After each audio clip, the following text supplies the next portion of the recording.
Hello दोस्तों, कैसे हो आप। आज मैं आपको ऐसे कहानी सुनाने जा रहा हूँ जो 1955 में हुआ था और आज तक ये अनसॉल्व है। तो चलिए शुरू करते हैं।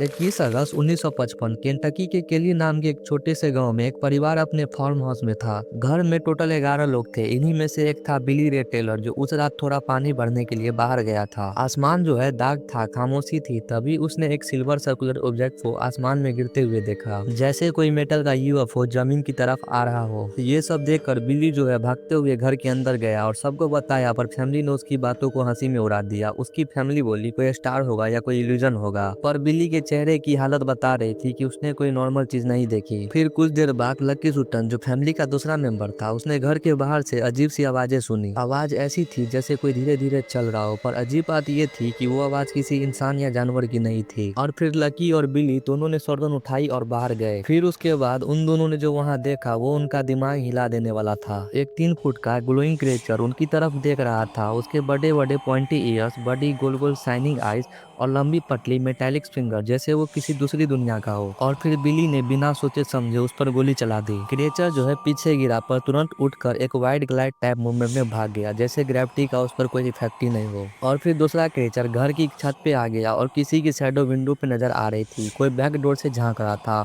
और एक क्रिएचर घर के गेट पे खड़ा था। घर के अंदर जो है पूरा हंगामा मचा था। बच्चे रो रहे थे, लेडीज जो है डर के मारे कॉर्नर में चिपकी थी और लकी और बिली जो है रिलोड पर रिलोड कर रहे थे। और ये कोई एक क्रिएचर नहीं था, 5 या 7 थे शायद। घर को लिटरली चारों तरफ से घेर लिया था। और जो अजीब बात ये थी, गोली का उन पर कोई असर ही नहीं हो रहा था। और लकी ने फिर क्रिएचर को बहुत नजदीक से गोली मारी। गोली लगते ही क्रिएचर जोर से गिरा, थोड़ी देर रुक गया जैसे इंजर्ड हो, लेकिन इंसान की तरह दर्द दिखाने के बजाय वो फिर से खड़ा हुआ और बिल्कुल नॉर्मल स्पीड में भाग गया, जैसे कुछ हुआ ही न हो। और इनकी मूवमेंट भी अजीब थी। ये चल नहीं रहे थे, ये स्लाइड कर रहे थे जैसे हवा में तैर रहे हो। घर के बाहर जो है मेटालिक स्क्रैचेस, फुटप्रिंट्स और खिड़कियों पर शाइनी मार्क्स पड़ गए थे। और फिर रात के 11 बजे के आसपास फैमिली फाइनली टूट चुकी थी। उन्होंने ट्रक स्टार्ट किया और फुल स्पीड में हॉपकिंस हिल नाम के पुलिस स्टेशन गए। उनके कपड़े जो है गंदे थे, बच्चे शौक में थे। फिर पुलिस स्टेशन पहुंचते ही बिली ने पुलिस को सारा बात बता दिया। फिर अगले दिन 15 से ज्यादा पुलिस ऑफिसर फार्म हाउस पहुंच गए। डेप्यूटीज, स्टेट ट्रॉपर्स, रिपोर्टर, सब। डेप्यूटीज मतलब पुलिस की टीम होती है और स्टेट ट्रॉपर्स मतलब स्टेट लेवल की पुलिस होती है।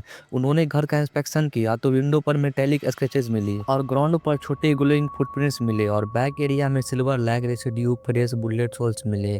घर के अंदर एक्सट्रीम डर का एनवायरनमेंट था, पर एक भी क्रिएचर नहीं मिला, सब गायब था। और फिर अगली मॉर्निंग रिपोर्टर्स आए, पिक्चर लीक, डॉक्यूमेंट बनाई और लोगों ने बोला हॉक्स हो सकता है। हॉक्स मतलब सिंपल लैंग्वेज में होता है या तो कहानी झूठी है या टेंशन के लिए स्टोरी बनाई हो। कुछ एक्सपर्ट्स ने कहा ये हॉर्नेट ओल्स हो सकती है, पर लकी बोला अगर ये ओल था तो गोली लगने के बाद बिना खूने कैसे उठ गया, और ओल 4 घंटा तक घर को घेर के क्यों रखेगा। और साइंटिस्ट आज तक कंफ्यूज है। यूएफओ रिसर्च इसको अमेरिका का मोस्ट क्रेडिबल एलियन इनकाउंटर मानते हैं। तो दोस्तों ये थी 1955 की एक ऐसी इंसिडेंट जिसमें एक सिंपल फैमिली ने दूसरी दुनिया के प्राणियों से सामना किया। क्या ये एलियन था, क्या ये किसी पहले डायमेंशन का क्रिएचर था, या फिर कुछ और ही था। आपकी क्या ओपिनियन है कमेंट से जरूर बताना, और ऐसे रियल मिस्टीरियस स्टोरीज के लिए चैनल को सब्सक्राइब कर देना। मिलते हैं नेक्स्ट वीडियो में।